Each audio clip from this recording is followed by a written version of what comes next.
Jadi ini ada konservatisme di mana-mana.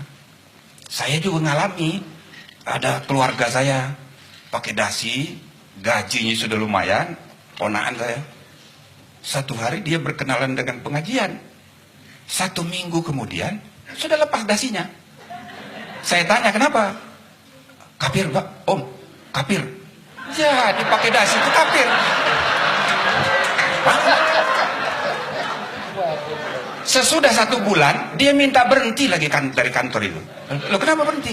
Iya itu lingkungan kerjanya kafir semua. La haula wala. Akhirnya dia berhenti. Lalu kemudian saya lihat 3 bulan kemudian celananya sudah ngatung. Saudara-saudara, ini kejadian. Ini orang korban. Ini orang korban. Jadi bagaimana? Dan korban seperti ini banyak sekali. Di masing-masing agama konservatisme begini ada. Nah tetapi saudara-saudara, ya sepanjang menyangkut kehidupan bersama kita sebagai bangsa, ya kesepakatannya ini negara Pancasila, Tuhan kita itu Tuhan yang kita bagi kita semua, universal God, yang kita sebut sendiri masing-masing agama beda-beda istilahnya, tapi itu adalah zat yang sama. Jadi kunci yang harus kita kembangkan ke depan, bagaimana pola hubungan ke Indonesia ini yang inklusif dan universal. Kalau kita bicaranya hanya halal haram, sulit kita ini berkomunikasi antar agama. Tapi kalau kita bicara etika, semua agama punya sistem etika yang sama. Dan kalau kita dalami, cuman istilahnya saja yang beda. Satu pakai bahasa Arab, satu bahasa Sanskerta, satu bahasanya bahasa Tionghoa, satu bahasa apa lagi. Tapi kalau didalami, ya ampun, sama. Kalau kita hanya bicara benar salah, yang benar cuma kita, orang lain salah semua. Kalau kita beragama itu hanya halal haram, yang halal cuma kita, yang lain itu haram semua.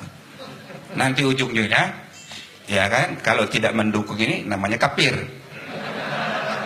Kalaupun misalnya diam saja, seperti saya kan harus diam, tidak boleh banyak bicara. Ini munafik. Ya kan? Begitu capnya itu, makin apa makin sempit saja kita ini. Ini namanya munafik. La haula wala. Jadi saya rasa soal etika ini saatnya kita populerkan ya. Tidak semua masalah bisa dan harus kita selesaikan dengan perspektif benar salah. Tapi ada yang sama mulianya ialah baik buruk.